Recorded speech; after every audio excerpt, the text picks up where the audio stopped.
তথ্য পেশ করব। আমরা সকলে জানি যে রাজ্যে একটি জুমলাবাজ সরকার চলছে, যেই সরকারের মাধ্যমে মানুষদেরকে দিনের পর দিন ভুল তথ্য ও ভুল প্রতিশ্রুতি দিয়ে যুবকদের জীবনের সাথে ছিনিমিনি খেলা হচ্ছে। আমরা দেখেছি রাজ্যের শিক্ষা ব্যবস্থা ভেঙে পড়েছে।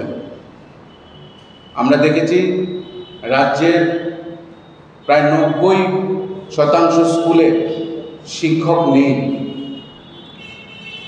আমরা কিছুদিন আগে সংবাদ মাধ্যমে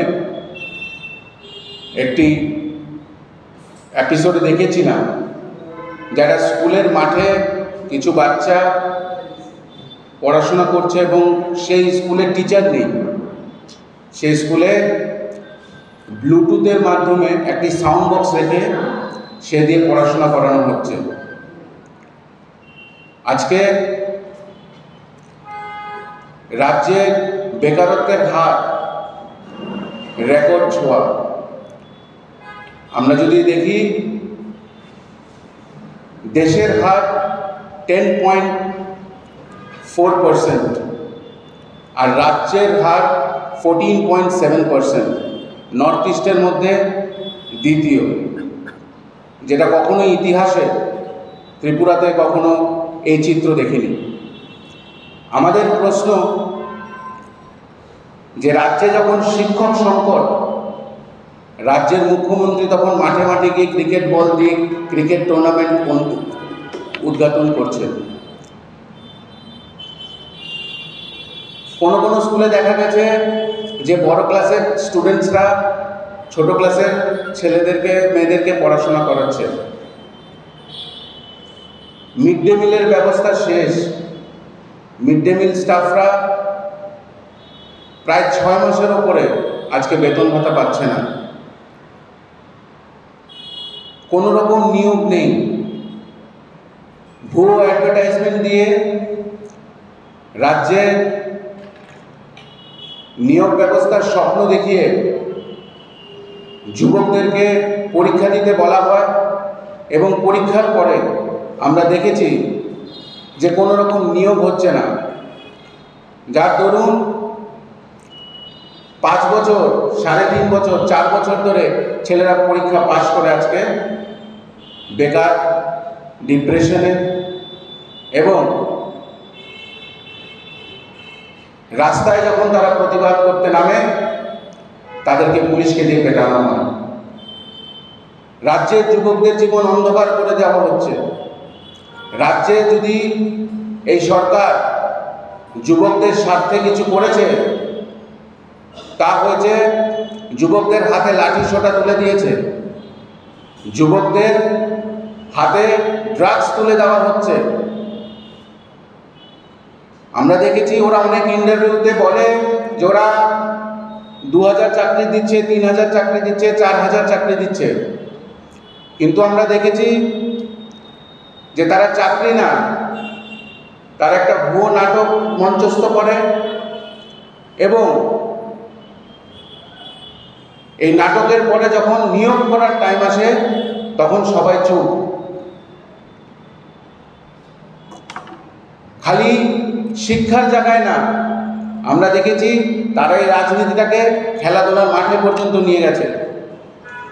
অনেক প্রতিভাবান প্লেয়াররা আজকে তারা কংগ্রেসকে সমর্থন করে দেখে তাদেরকে রাজ্য দলে নেওয়া হয় না। আমরা ইতিমধ্যেই জেনে গেছি আর কিছুদিন পরে নির্বাচন আসছে, লোকসভা নির্বাচন। আজকে এই সাংবাদিক সম্মেলন, প্রেস মিটের মাধ্যমে আমরা রাজ্যে বিশেষ করে যুবক যুবতীদের প্রকৃত অবস্থাটা কি দেশে এবং রাজ্যে, যুবক যুবতীদের সঙ্গে কিভাবে, বেকারদের সঙ্গে কিভাবে প্রতারণা করা হচ্ছে সেটা তুলে ধরব। তথ্য দিয়ে শুধু বাজারি ভাষণ নয়, আপনারা জানেন একটা স্লোগান আজকাল বাজারে, আপকি বার 400 পার। না রোজগার, না চাকরি, দ্রব্যমূল্য বৃদ্ধি নেই, বৃদ্ধি কমানোর কোনো নাম নেই। চারিদিকে শুধু হাহাকার, আর ওনারা বলছেন আপকে বার 400 পার। 400 কেন, আপনারা 4000 পার হয়ে যান, কিন্তু আমাদের মূল প্রশ্নগুলোর উত্তর দিন। আপনার দেওয়া বছরে 2 কোটি চাকরির কি হবে? এই কথাটা কি আপনি বলেছিলেন না মিডিয়া বলেছিল? আপনি নিজে বলেছিলেন। আপনার দেওয়া ঘরে ঘরে 15 লক্ষ টাকা কোথায় গেল? এরকম প্রতিশ্রুতি দিয়ে উনি এসেছিলেন, তারপর এসে উনি বেমালুম ভুলে গেলেন। সেই 10 বছর আজ প্রায় অতিক্রান্ত। সেই 10 বছর, যে 10 বছর পর হিটলার বাংকারে মুখ লুকিয়েছিলেন,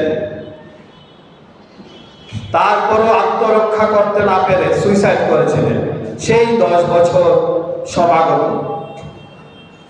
একইভাবে হিটলার, একইভাবে কিছু কিছু রেফারি আছে, কিছু কিছু আম্পায়ার আছে যারা কংগ্রেসকে সমর্থন করে দেখে, বা অন্যান্য পার্টি, খালি কংগ্রেস না, অন্যান্য বিজেপি পার্টি ছেড়ে যারাই অন্য পার্টিকে সমর্থন করবে তাদেরকে খেলার মাঠ থেকেও দূরে রাখা হয়।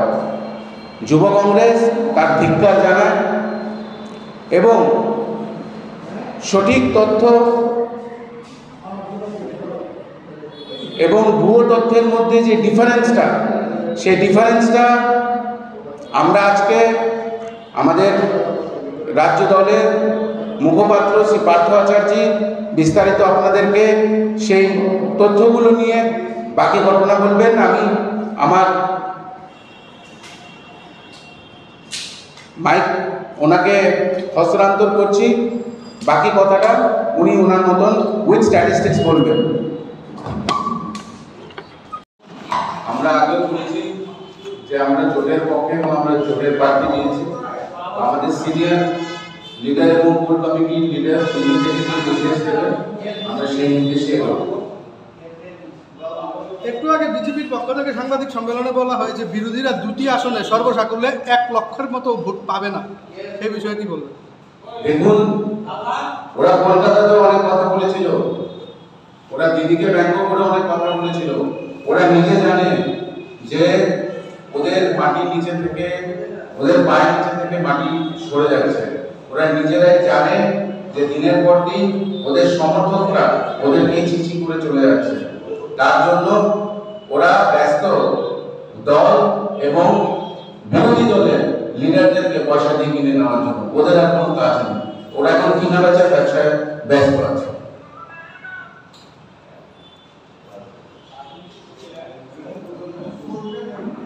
যে যুবক যুবতীদের তিনি স্বপ্ন দেখিয়েছিলেন তাদের উজ্জ্বল স্বপ্নের ভবিষ্যৎ গড়া, সেই যুবক যুবতীরা যখন বুঝে গিয়েছিল যে না, এই সবটাই শুধু ভারতাবাসী, যখন যুবক যুবতীরা এটা বুঝে ওর কাছ থেকে সরে গিয়েছিল, তখনই পরাজয় বরণ করে বাংকারে লুকিয়ে শেষ পর্যন্ত আত্মহত্যা করেছিলেন।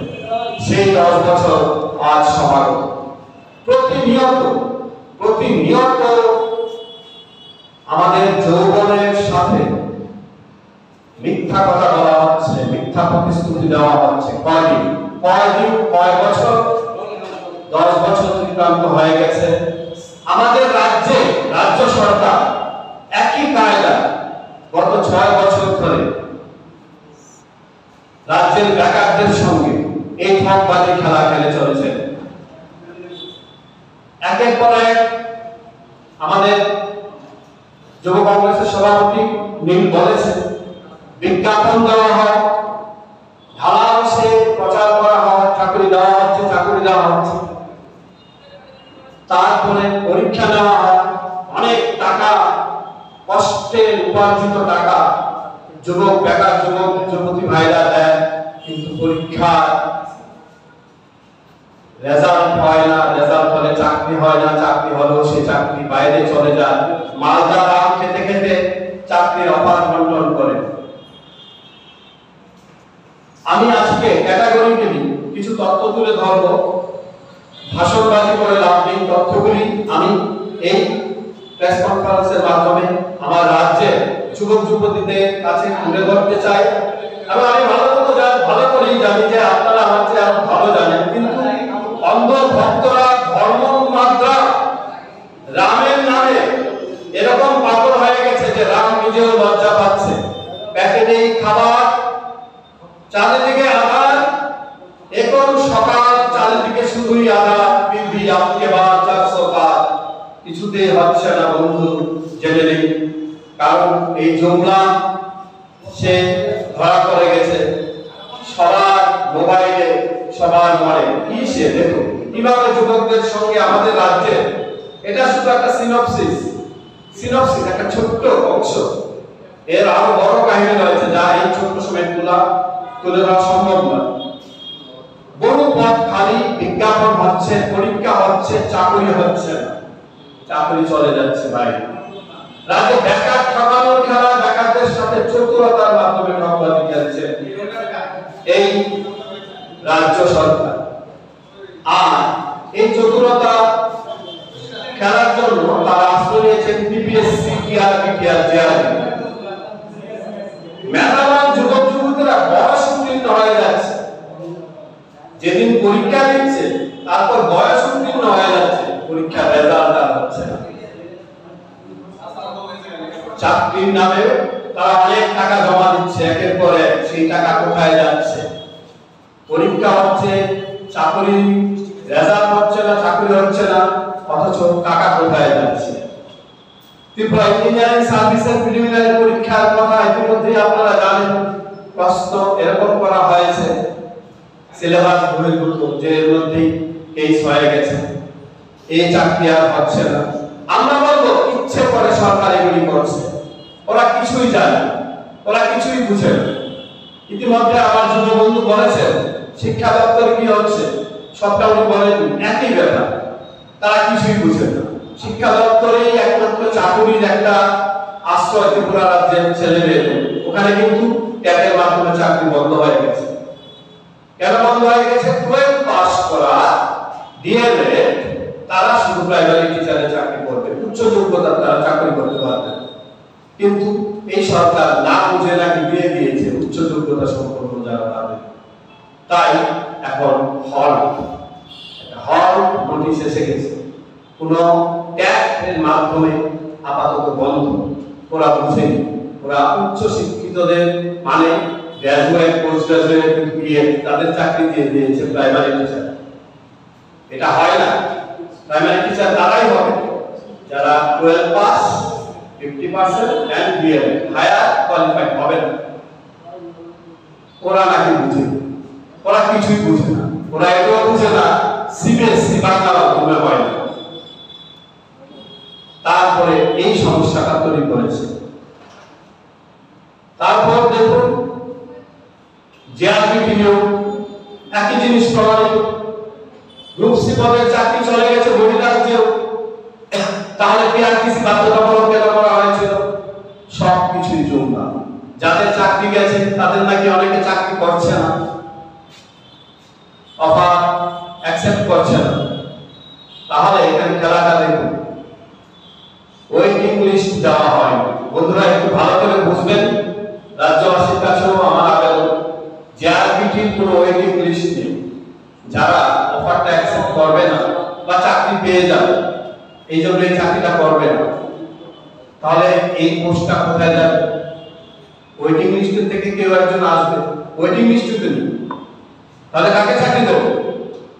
এখানে এই জুমলা। এবার কাকে চাকরি দেবে আমরা আপনারা কখনো পাবো? এরকম কোন রেজাল্ট আউট হয় না, সেটা এন্ট্রান্স হোক আর চাকরি হোক, যেখানে ওয়েটিং লিস্ট থাকে। 19টি পদে, পরে আবার বলা হয়েছে যে আরো কমিয়ে দেওয়া হবে। ফুড ইন্সপেক্টর 15টি পদের নিয়োগ প্রক্রিয়া, সিলেবাস বহির্ভূত প্রশ্নপত্রের মাধ্যমে পরীক্ষা নিয়েছে পিপিএসসি। আর এখন 4.5 বছর শেষ, কেস হচ্ছে, সিলেবাস বহির্ভূত প্রশ্ন, মানে এই পোস্টগুলিও গেল। নেই নেই কিছু নেই, তবু তো কিছু আছে বলতে যাওয়া লাগে। দুনয়ন ভয়ে আছে, মন সংশয়ে আছে। চাকরির কত পোস্ট পড়ে রয়েছে, সেগুলি চাকরিতে পরীক্ষা হচ্ছে, সেগুলি ক্যান্সেল হয়ে যাচ্ছে পোস্ট, কারণ ঠিক সময় নিতে পারছে না। যারা পরীক্ষা দিচ্ছে তারা আবার এজ হয়ে যাচ্ছে, তবু চাকরির রেজাল্ট আর হয় না। শুধুমাত্র চাকরির বিজ্ঞাপনের নামে বেকারের পকেট কাটা হচ্ছে। টিপিএসসি শুধু আরেকটা খবর আমরা দেখছি, কম্বাইন্ড মিসেলিনিয়াস পরীক্ষার মাধ্যমে যারা বেকার বন্ধুরা আছেন সবাই জানেন, আমরা সবাই জানি না, বিজ্ঞাপনে ফ্ল্যাক্স দিয়ে সব বলে দেওয়া হচ্ছে, অনেক চাকরি হচ্ছে, অনেক চাকরি হচ্ছে, অনেক কাজ হচ্ছে, আসলে কিছুই হচ্ছে না। সুইগি জমেটোতে চাকরি করছে কোনো মতে আমাদের এমএ পাস এমএসসি পাস ছেলেমেয়েরা। 2018 সালে নতুন সরকার ক্ষমতায় এসে নতুন নিয়োগ নীতির মাধ্যমে সব নিয়োগ বাতিল করে দিয়েছিল, ওই কম্বাইন্ড মিসেলিনিয়াস পরীক্ষাতে আবার নতুন করে নেবে, ভালো কথা। কিন্তু আজ পর্যন্ত সেই চাকরিগুলি হলো না। হাজার হাজার চাকরির পদ খালি পড়ে আছে,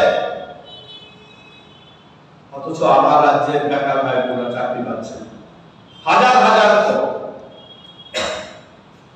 একটা লোক দেখিয়েছে পিআরটিসি, বাইরে কেউ চাকরি পাবে না, সেটাও তারা মানে। রাজ্যে বেকার ঠকানোর খেলায় এই মেইন লিডটা সরকার নিজে না নিয়ে কার মাধ্যমে করাচ্ছে? টিপিএসসি, টিআরপি, জেআরপির মাধ্যমে। তারা করছে প্রশ্ন সিলেবাস বহির্ভূত ভাবে, বা এটা বা ওটা, চাকরি আর হচ্ছে না। এবং সবশেষে কিছুদিন আগে ত্রিপুরা ইঞ্জিনিয়ারিং সার্ভিসে, সেটাও সিলেবাস বহির্ভূত। বহু বছর পর কিছু পদ হয়তো পূরণ হতো, সেই ইঞ্জিনিয়ারিং সার্ভিসে আর চাকরি হবে না। জেআরপি নিয়োগের মাধ্যমে একই জিনিস প্রমাণিত হয়েছে, 430টি পদ বাইরে চলে গেছে, ওয়েটিং লিস্ট রাখা হয়নি। এবার আসুন টিসিএস টিপিএস 35টি পদে, সিডিপি প্রায় 4.5 বছর পার হয়ে যাচ্ছে, এখনো চাকরি হচ্ছে না। 6 বছর হচ্ছে কম্বাইন্ড মিসেলিনিয়াস পরীক্ষায় দেওয়া হচ্ছে না। এডুকেশন দপ্তরে যেখানে আমাদের চাকরির একটা বিশাল, সেই শুরু থেকে ত্রিপুরা রাজ্যে, সেখানেও আমি ইতিমধ্যে বলেছি এনসিটি নির্দেশিকা জারি করে দিয়েছে যে প্রাইমারি টিচার হতে গেলে 12 পাস এবং বিএড থাকতে হবে। এসটিপিজিটি নিয়োগ সংরক্ষণ নিয়োগ বহির্ভূতভাবে হওয়াতে বন্ধ হয়ে গেছে।